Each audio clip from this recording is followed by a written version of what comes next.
You are listening to Alex Nanlohi Podcast, to know the Lord and to make Him known.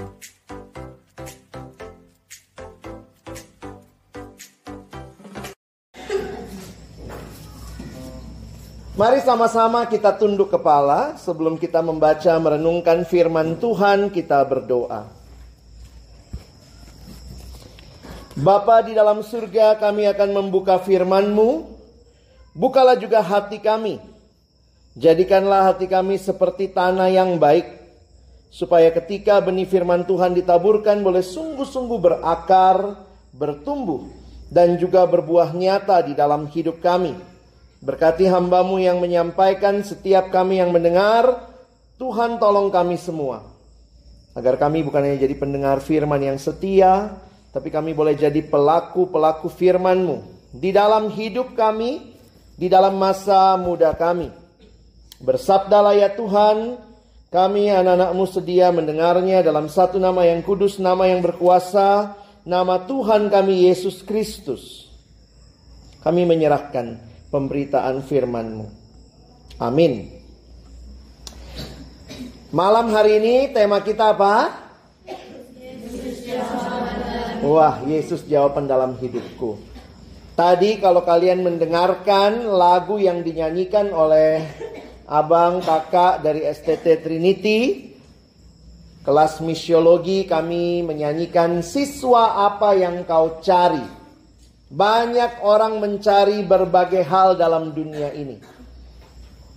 Pertanyaannya, apakah mereka menemukan jawaban yang sejati? Saya pikir tidak kebetulan Bapak Pendeta Dr. Insinyur Mangapul Sagala kelahiran dari Bonandolo. Banggalah kalian bahwa di sana lahir seorang yang boleh mengenal Tuhan dan kemudian berkarya dengan luar biasa. Bukan hanya di Sumatera Utara ini, ada STT kita di sini, tapi juga pelayanan beliau Tuhan pakai jadi berkat sampai ke luar negeri. Jadi jangan pernah punya perasaan minder. Oh, saya dari kampung terpencil di sana. Semua orang yang mengenal Tuhan belajar memberikan yang terbaik buat Tuhan, ya. Jadi Amang berharap malam hari ini kalian sama-sama punya semangat meniru juga apa yang sudah Amang Pendeta Mangapul Sagala lakukan, ya. Banggalah kalian. Termasuk juga STT kita di sini adalah apa yang menjadi visi yang Tuhan berikan kepada Amang Pendeta Mangapul Sagala.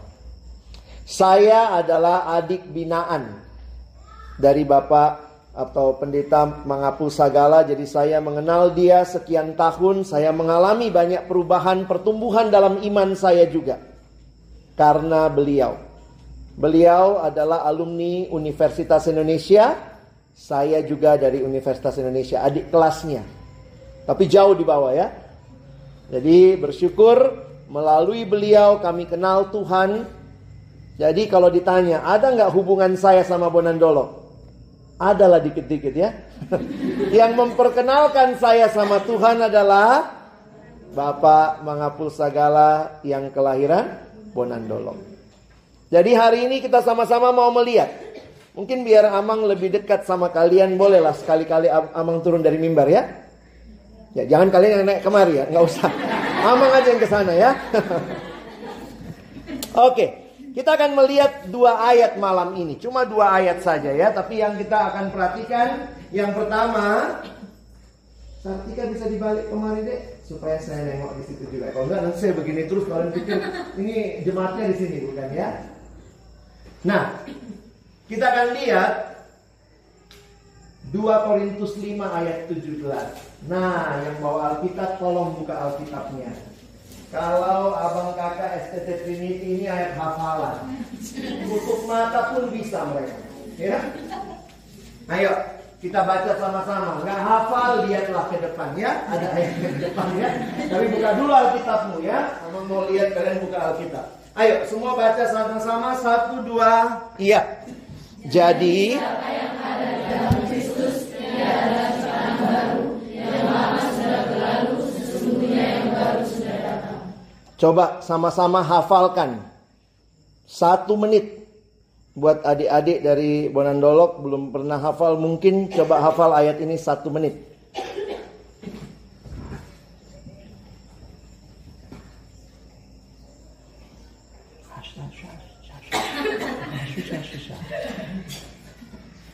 Putra bisa hafal, Putra ya?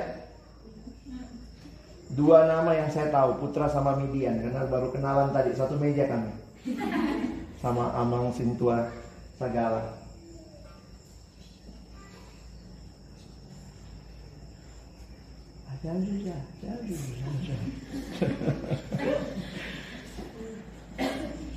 Caranya menghafal itu, hafal dengan pengertian.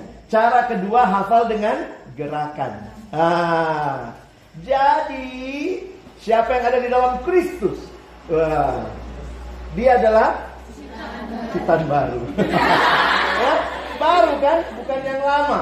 Yang lama sudah berlalu. Ada yang bilang yang lama sudah berlalu, yang baru sudah datang. Coba bikin gerakanmu sendiri. Biar gampang hafalnya, biar ingat kan. Malam ini ayatnya dari mana? Nah ini salah satunya. Amang pilih 2 ayat ya, nanti ada salah 2 ayatnya. Salah 1, salah 2. Kalau salah 3 nama kota. Oke, sudah bisa? Bolehlah pakai gerakan masing-masing di tempat aja ya. Jangan pulang buk temannya sebelah ya. Abang kakak yang dari Trinity yang kayaknya agak bandal ya. Ayo kita hafal sama-sama. 1, 2 ya. Jadi siapa yang ada dalam Kristus, dia adalah ciptaan baru. Yang lama sudah berlalu, sesungguhnya yang baru sudah datang. Luar biasa ayat ini ya. Siapa yang ada di dalam Kristus, dia adalah ciptaan baru, yang lama sudah berlalu, sesungguhnya yang baru sudah datang. Ada seorang bernama John Stott, dia bilanglah hidup manusia itu seperti novel. Novelnya judulnya Hidupku. Bahasa Inggrisnya My Life. Sebenarnya novel hidup kita itu terbagi 2. Ada jilid 1, novel jilid 1. Ada lagi novel jilid 2. Jadi sebenarnya hidup kita ini di dalamnya seperti sebuah novel 2 jilid. Apa jilid satunya? Jilid satunya itu adalah cerita tentang hidup kita dari kita lahir sampai sebelum kita kenal Yesus. Dari kita lahir sampai sebelum kita kenal Yesus. Nah, ini namanya jilid 1 apa? Manusia lama. Jadi siapa yang ada di dalam Kristus, berarti setelah Kristus hadir dalam hidup kita, kita masuk novel jilid 2. Nah, di jilid 2 ini mulai dari mana? Mulai dari setelah kita terima Yesus dalam hidup kita, sampai nanti kita bertemu dengan Yesus. Dia datang kedua kalinya. Maaf, Amang tidak ketemu foto Yesus yang terakhir ya. Jadi beginilah siluetnya saja. Nah, pertanyaannya buat kita semua malam ini, di jilid berapa kau hidup? Masih yang lama kah? Atau sudah yang baru? Ini pertanyaan refleksi buat kita semua. Jangan-jangan masih jilid 1 kita, masih nikmati dosa-dosa, dan itu yang kita mau lihat malam ini. Bagaimana hidup kita sejak masa muda? Biarlah novel hidup kita benar-benar boleh dituliskan dengan kehadiran Yesus. Amang pikir begini ya, siapalah Yesus ini? Bayangkan kehadirannya di dalam dunia bahkan membelah dunia menjadi 2 bagian besar. Sebelum Kristus dan sesudah Kristus. Ada nggak gara-gara kamu lahir lalu dibilang sebelum Amang Pendeta Alex lahir dan sesudah Amang Pendeta Alex lahir? Nggak ada kan? Tapi Yesus itu kelahirannya membelah dunia jadi 2 sejarah besar. Tapi yang bagi saya lebih luar biasa, kelahirannya, kehadirannya dalam dunia ini seharusnya membelah hidup saya juga. Yang lama dan yang baru. Nah, kita coba lihat sama-sama. Amang malam hari ini mau fokuskan apa sih yang Tuhan Yesus kerjakan? Kenapa sih kita mengatakan dialah jawaban buat hidup kita? Ya, yuk kita lihat satu ayat lagi. Nah, ayat ini yang nanti ini kita udah lihat ya. Ada new life, ada old life. Ini tadi sudah. Nah, kita lihat 1 Petrus 2 ayat 24.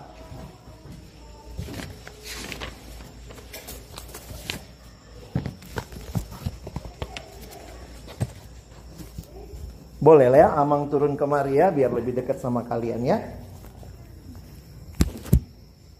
1 Petrus 2 ayat 24. Kita hanya baca 1 ayat saja. Mari lihat di depan ada ayatnya ya. Sama-sama kita baca. 1, 2, iya. Ia sendiri telah menanggung dosa kita di dalam tubuhnya, supaya kita yang telah mati terhadap dosa hidup untuk kebenaran. Oleh hidup-hidupnya kamu telah sembuh. Siapa ia di sini? Yesus. Coba baca lagi baik-baik. Ia sendiri telah memikul dosa kita dalam tubuhnya di kayu salib, supaya kita yang telah mati terhadap dosa hidup untuk kebenaran. Oleh bilur-bilurnya kamu telah sembuh. Amang pilih ayat ini karena ayat ini menunjukkan dengan jelas apa itu Injil kasih karunia Allah. Seperti apa Allah memberikan kepada kita jawaban buat pergumulan besar kita. Nah, kita akan lihat 3 hal ya. Amang minta kita hafal saja 3 hal ini. Yang pertama, lihat apa yang Amang garis bawahi di sini. Dosa kita. Ingat, yang pertama dari ayat ini kita belajar, kita adalah manusia berdosa. Karena kita manusia berdosa, harusnya kita memikul hukuman dosa kita. Kalau kau salah di rumah, kau yang bikin adikmu menangis, maka siapa yang harus dihukum? Ya, yang bikin adiknya nangis lah ya. Jangan kau bikin adiknya nangis, malah opung ini nggak ada hubungannya gitu ya. Dosa harus dihukum. Dan ini lihat, ini dosanya siapa? Dosanya kita. Jadi 2 kata pertama, Amang minta kalian hafal 6 kata malam ini. 2 kata pertama adalah dosa kita. Siapa sih yang ciptakan manusia? Siapa yang ciptakan manusia? Tuhan kan? Tuhan Yesus ciptakan manusia, Allah menciptakan kita. Maka kita mesti mengerti bahwa Allah lah yang punya rencana yang indah buat kita. Tapi waktu perhatikan, nah Amang mau kita belajar sebentar begini ya. Tuhan itu menciptakan kita dalam relasi. Lihat relasinya. Manusia diciptakan dalam 4 relasi. Pertama, relasi dengan Tuhan sendiri. Lalu juga relasi dengan orang lain, dengan orang tua, guru, teman. Ada juga relasi dengan diri sendiri dan juga relasi dengan alam. Nah, kita senam malam-malam ya, biar gampang diingat. Allah menciptakan kita untuk menyembah Dia, mengasihi sesama, menerima diri, memelihara alam. Ayo ikut ya. Menyembah Allah, mengasihi sesama, menerima diri, memelihara alam. Jadi begitu. Apa ya susunannya, tatanannya? Allah itu diapain? Disembah. Sesama dikasih. Jangan pula gitu ya. Diri sendiri diterima. Banyak remaja susah menerima diri. Padahal Tuhan sudah mengatakan engkau berharga, engkau indah, dan alam dipelihara. Tapi apa yang merusak ini? Dosa. Teman-teman, dosa itu apa sih? Ada satu kata dalam bahasa Yunani. Di Alkitab itu banyak definisi dosa. Tapi ada satu kata Yunani yang menarik, dipakai kata hamartia. Nah, perhatikan, hamartia itu ibarat kalau kita mau memanah, Ada nggak orang memanah memang yang mau dipanah yang di sini? Pasti orang gila itu ya. Kalau orang memanah yang mau dikena yang mana?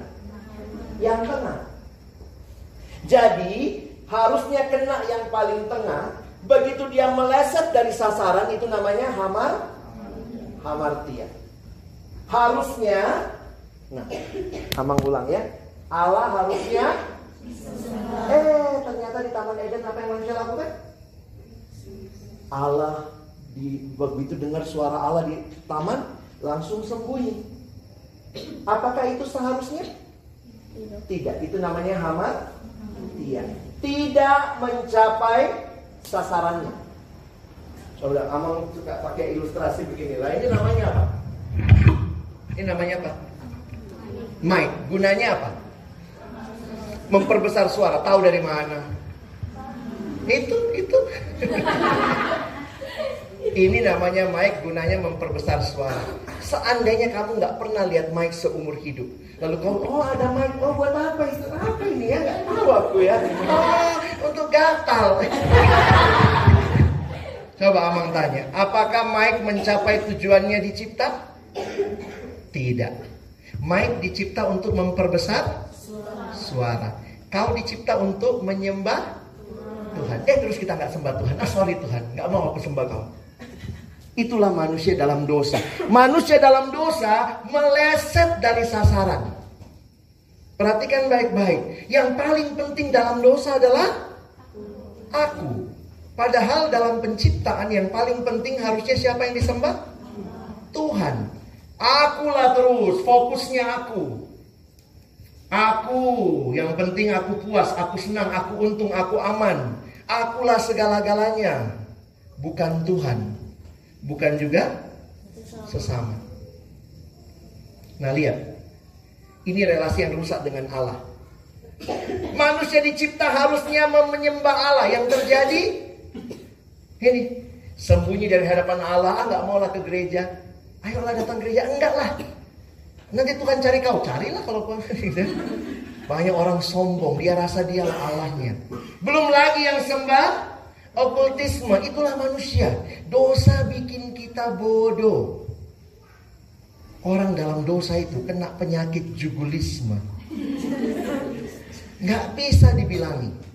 Udah dibilang tinggalkanlah itu, nggak benar itu. Tapi itulah ya, di dalam dosa manusia selalu mencari yang bukan Allah. Jadi bayangkan ya, Allah harusnya disembah, malah nggak disembah. Malah yang disembah yang bukan Allah. Bodohnya luar biasa. Sesama bagaimana tadi? Sesama harusnya? Betul-betul. Mati kau. Masih ingat kejadian pasal 4? Seorang abang tega bunuh adiknya sendiri. Itu dosa. Harusnya abang itu mengasihi. Inilah relasi yang rusak dengan sesama. Allah kan sudah ciptakan suami istri, orang tua anak, guru, murid, majikan, pekerja, laki-laki, perempuan. Ketika sesama itu harusnya saling mengasihi, jatuh dalam dosa, yang terjadi ini saling menyalahkan, saling mengeksploitasi, bahkan saling membunuh. Waktu ditanya, Adam, kau makan buah pohon itu, apa kata Adam? Ini perempuan ini lucu ya. Coba di rumah begitu nggak? Kaunya yang bikin salah. Adek. Itulah manusia dalam dosa. Nggak pernah bilang aku yang salah. Selalu orang lain. Bukan cuma kalian, kakak-kakak di Trinity juga begitu. Kau yang salah, dia bang, dia pak, gitu ya. Itulah cenderungnya manusia dalam dosa, selalu cari kambing hitam. Nah, jadi kamu udah ngerti lah ya. Kalau selalu nyari, memang ya, manusia itu dasarnya self-center. Akulah segala-galanya. Mau bukti? Coba ya, nanti Amang lihat. Habis ini misalnya kalau kita foto semua ini, berapa kita? 30 orang, 40 orang ini ya. Begitu selesai fotonya jadi, numpang tanya, foto siapa yang kau cari lebih dulu? Jujur, foto siapa yang kau cari? Ada mau lihat Amang Sagala, Amang Sintua kayak mana? Pasti kau cari fotomu sendiri. Aku mataku tutup, kepalaku bengkok gitu ya. Jadi itu udah ciri-ciri manusia dalam dosa. Selalu yang paling utama dirinya. Coba kalau ditanya, siapa yang paling ganteng? Paling jelek? Itu udah natur dosa itu. Manusia selalu merasa dirinya galanya. Ayo, dengan diri sendiri harusnya tadi diapain? Allah disembah, sesama dikasihi, diri sendiri dosa, jadinya manusia tidak terima dirinya. Yang terjadi ini membandingkan diri dengan orang lain. Kita kadang suka minta apa yang orang punya. Kalau lihat orang cantik, kalau lihat orang cantik, apa yang terjadi? Ih, cantik banget sih. Marah. Itulah manusia dalam dosa ya. Lihat yang pintar. Pintar banget sih. Sini kau, jatuh kau, geger otak hilang semua. Malah sumpahin loh, itu ngeri ya. Manusia dalam dosa suka membanding-bandingkan diri. Tidak mampu menilai diri. Ketemu yang terlalu bodoh, sombong dia. Ih, gitu aja nggak bisa. Ketemu yang pintar kali. Iya. Jadi manusia nggak bisa lihat dirinya tepat di hadapan Allah. Padahal Tuhan bilang engkau berharga. Alam harusnya diapai? Jelas ya, dipelihara. Tapi begitu manusia jatuh dalam dosa, inilah bodohnya, goblok. Manusia menyembah alam. Lihat pohon besar, permisi opung ya, makan dulu, rokok dulu. Taruhlah sesajen di bawah pohon. Yang harus disembah Allah, yang harus dipelihara alam. Terbalik, alam malah disembah. Ini bodohnya luar biasa manusia dalam dosa. Alam akhirnya dirusak, dieksploitasi. Jadi sebenarnya betapa mengerikannya dosa. Meleset dari sasarannya Tuhan. Kalau kau jadi Tuhan, nah ya, numpangnya, anggaplah kau jadi Tuhan nih. Terus ternyata yang kau cipta kayak gitu. Aku ciptakan kau ya untuk memperbesar suara. Taunya kesel nggak jadi pencipta? Kesel juga ya. Saya coba bayangkan kalau saya jadi Tuhan ya. Ih, jugul kali orang ini ya. Aku cipta kau untuk menyembah aku, kok lari kau? Saya cipta kamu untuk mengasihi sesama. Tapi tidak terjadi karena dosa. Dosa membelenggu hidup kita. Tidak usahlah Amang kasih banyak contoh, kalian sudah tahu lah ya. Dalam dosa kita sudah S3. Bukan lagi kan ada sarjana, S1, S2. Dalam dosa kita sudah jago sekali. Banyak orang yang terikat dengan hal-hal seperti ini. Judi, rokok. Ada yang bilang kan gak apa-apa lah rokok-rokok sedikit. Itulah saya pikir kan gimana lah jadi Tuhan ya. Kemarin Amang khotbah sama abang kakak di STT. Kita minta Tuhan kasih kesehatan, rokoknya jalan terus. Gimana? Kita doa Tuhan berikan aku kekudusan. Nonton film porno. Itu kan film-film miskin itu ya. Nggak punya baju orang itu. Miskin kali itu. Cowoknya nggak pakai baju, ceweknya nggak pakai baju. Tapi itulah manusia senang dengan hasrat-hasrat yang tidak benar. Manusia bisa juga diikat oleh, ini kan handphone ini juga jadi alat-alat modern yang mengikat kita. Di handphone itu juga lah kita jatuh dalam dosa. Pornografi, ini beberapa contoh saja ya. Dan kalian sebagai anak-anak remaja, jangan bilang di kota, di desa, samanya. Akses informasi sekarang sangat gampang. Anak sekarang paling marah kalau apa? Habis kuotanya. Gak ada lah ininya. Jadi kadang-kadang saya lihat inilah realitanya. Coba kita baca sama-sama betapa ngerinya dosa. 1, 2 ya.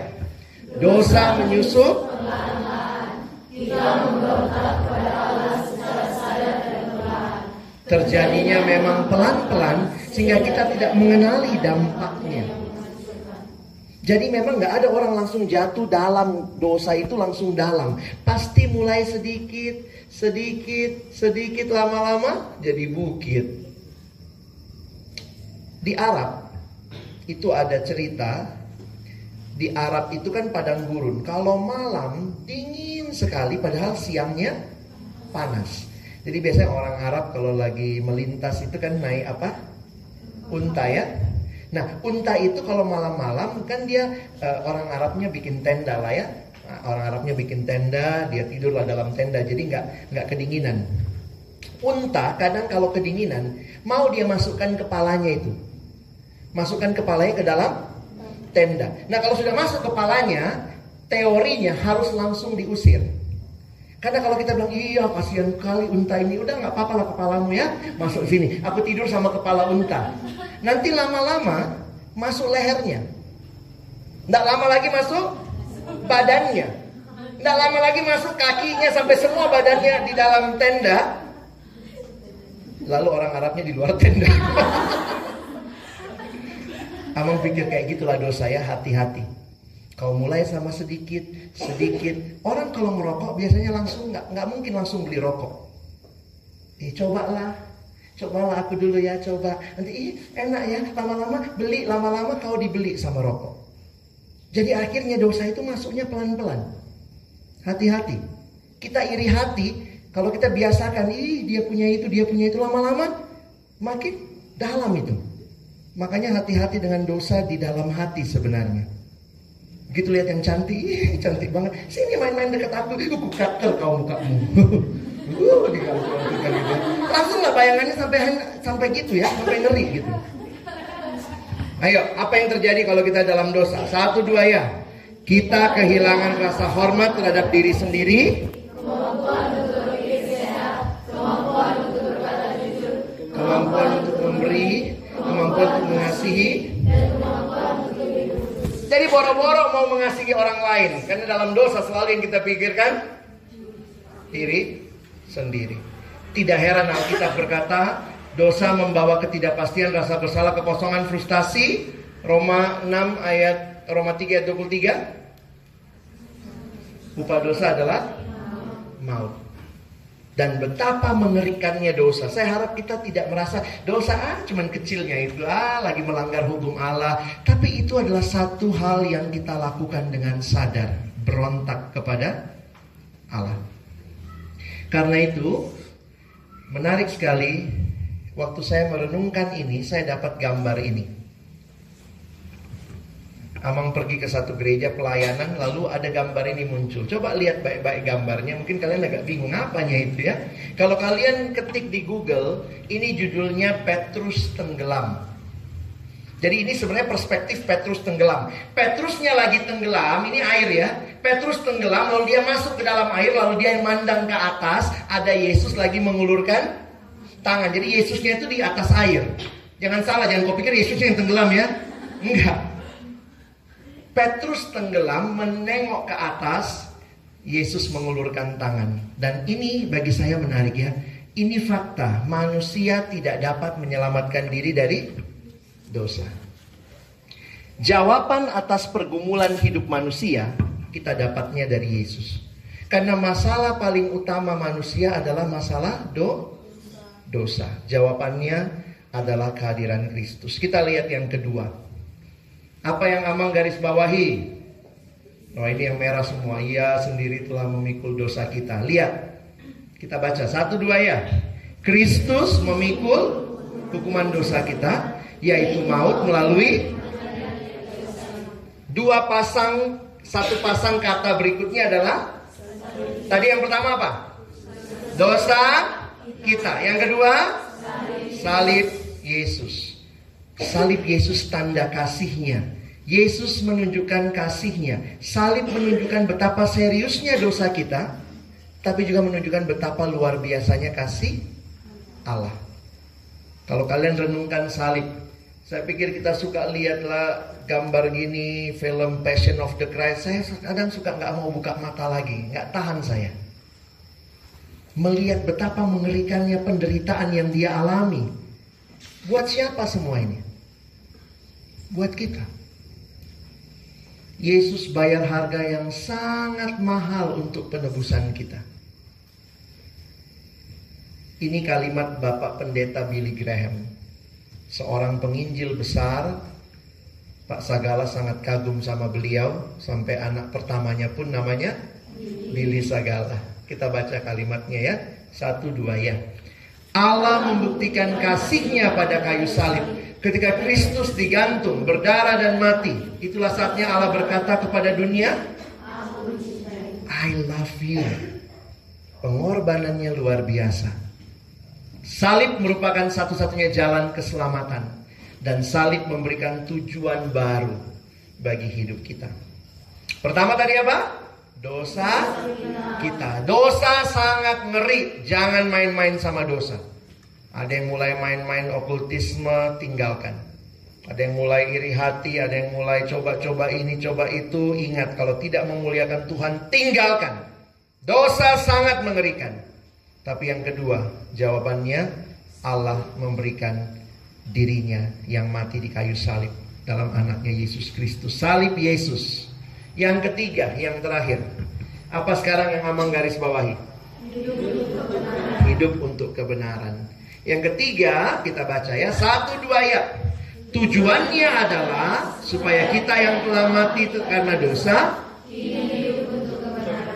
dosa kita, salib Yesus. Yang ketiga, hidup benar. Ingat ya, dosaku, dosa kita sangat mengerikan. Yang kedua, jawabannya salib Yesus, itulah anugerah yang luar biasa. Supaya apa? Hidup benar. Makanya satu ayat ada 3 kebenaran yang luar biasa ya. Ini cuma satu ayat ini Amang bahas. Supaya kamu tidak lagi hidup dalam dosa. Kamu sekarang hidup benar. Perhatikan 1 Petrus 1, 18-19. Kita baca sama-sama ayat ini. Ini masalah kayak jual beli ya. 1-2 ayat.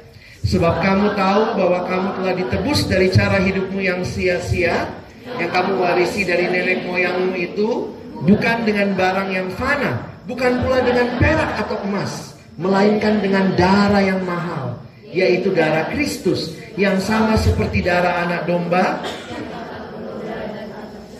Tuhan tebus kita. Pakai apa? Darahnya. Darah yang sangat mahal.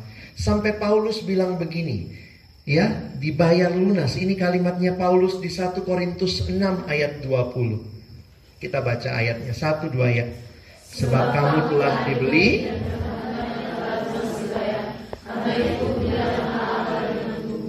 Pernah nggak nyanyi lagu sekolah minggu? Hati-hati gunakan tanganmu, papa. Hati-hati gunakan matamu, bling-bling gitu ya. Hati-hati gunakan mulutmu, amin. Persis ayat ini. Kamu telah dibayar lunas. Kalau Amang beli ini, misalnya Amang beli iPad ini, saya beli ya. Berarti sekarang punya siapa? Punya saya yang beli. Berarti semuanya harus dipakai untuk kepentingan saya. Kalau kau dibeli oleh Kristus, harganya lunas dibayar. Makanya Paulus bilang, muliakanlah Tuhan dengan tubuhmu. Hati-hati pakai matamu. Apa yang Tuhan mau kau lihat? Jangan mulai ngintip-ngintip. Jangan mulai pakai nonton-nonton film porno. Jangan mulai. Apa kau pakai telingamu? Dengar-dengar gosip. Kadang-kadang anak remaja sekarang ada juga itu ya. Kayak pakai headset seharian gitu ya. Saya mungkin karena orang tua kali ya. Nggak bisa saya pakai headset 15 menit udah sakit kuping saya. Ada yang pakai begitu. Dengar. Dipanggil mamanya. Weh. Gitu, gak ada gitu. Ngeri ya. Ayo kita baca lagi satu ayat ya. 1-2 ayat. Dan Kristus telah mati untuk semua orang.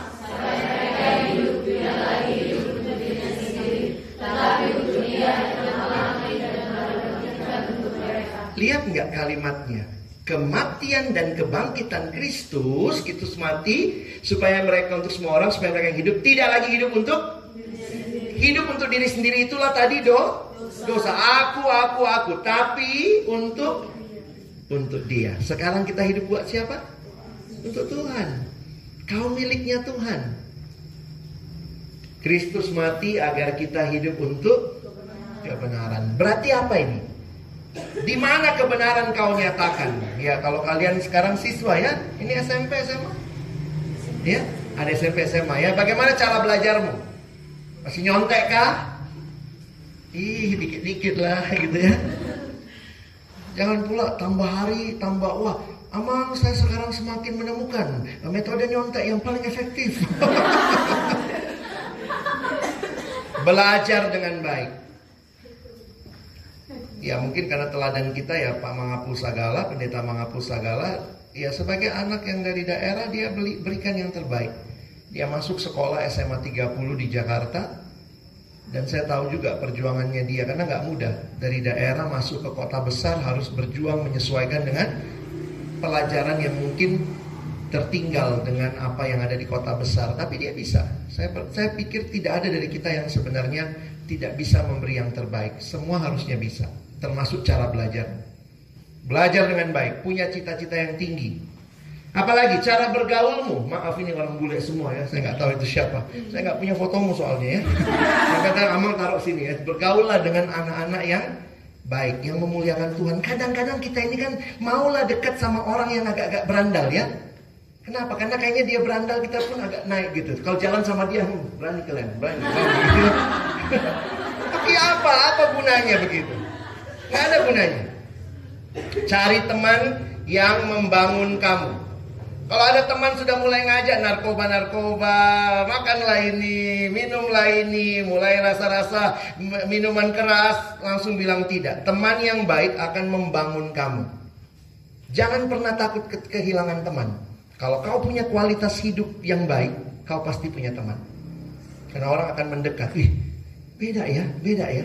Orang ini berbeda. Tentu juga jangan jadi aneh. Beda ya, tampil beda dengan tampil aneh. Ada juga teman saya waktu itu ya, dia langsung begini, masuk dia di kelas, dia baru pulang retret dia. Saya nggak mau kasih contekan ya, nggak ada yang nyontek sama saya ya. Orang dia bilang, siapa kau? Jadi ya kita baiklah, bilang sama dia baik-baik ya. Kalau saya waktu itu, waktu Amang bertobat dulu, langsung saya bilang, teman saya, karena dulu saya nggak banyak, saya nggak nyontek, tapi saya ngasih contekan, karena dianggap pintar kan. Oh, orang pintar, sinilah kau duduk. Saya kalau ujian itu kadang ditaruh di tengah sama teman-teman. Dia bilang, duduklah kau sini. Ini PMP, apa itu? Posisi menentukan prestasi. Amang ditaruh di tengah itu. Ditaruh lah, baru kemudian inilah. Akhirnya di situ, waktu saya bertobat itu susah kali ninggalin ya. Kenapa? Karena sudah membangun kesetiakawanan yang salah. Gimana caranya? Akhirnya saya waktu itu bilang sama teman saya, boleh nggak ya? Ada satu teman baik saya. Saya bilang sama dia, boleh nggak kalau ujian kita musuhan? Ujian saya nggak mau bantu kau. Tapi kalau kamu mau belajar, sebelum ujian saya akan bantu. Jadi akhirnya jadi waktu saya bilang nggak mau nyontek, dia yang paling ngerti. Di kelas dia yang jadi juru bicara. Waktu bilang, ayo sini Alex nyontek sama kamu. Terus dia bilang, sudahlah nggak mau dia itu ya. Jadi ada juru bicara saya. Tapi saya lihat kalau kita punya kerinduan hidup berbeda, Tuhan kasih jalan. Amin. Ya, yakini itu. Oke. Masih ingat tadi pertama? Dosa kita. Jangan sampai situ aja hafalnya. Dosa kita. Masa hidup pulang dalam dosa. Pulang dari sini harus ketemu kamu ya sama salib Yesus. Dia berkorban bagi kita. Supaya apa? Kita hidup benar. Ya. Malam ini Amang berdoa supaya kita tidak hanya dengar firman. Apa responmu? Kalau Yesus begitu penting, dia jawaban dari pergumulan hidup yang paling besar, maka terimalah dia di dalam hatimu. Buka hatimu, terima Yesus dalam hidup. Apa sih terima Yesus? Kadang-kadang kita bingung, apa itu? Aku dari kecilnya Kristen. Banyak orang Kristen, tapi Kristen KTP, Kristen tanpa pertobatan, KTP Kristen tanpa perubahan. Malu ngomongnya anak Tuhan, tapi hidup kayak anak hantu. Ya, Amang tanya, ada nggak orang tuamu yang senang kau makin hari makin mirip tetangga? Ada nggak? Bapakmu bilang, iya anakku, bapak suka kali lihat hidungmu makin mirip tante yang di seberang. Ya. Orang tua yang normal itu ingin anaknya mirip dia. Ini anakku, nampak kan, kelihatan kan, mirip kami. Kalau kita anak Tuhan, pertanyaannya kita mirip siapa? Jangan ngaku anak Tuhan, salibnya besar, tapi hidupnya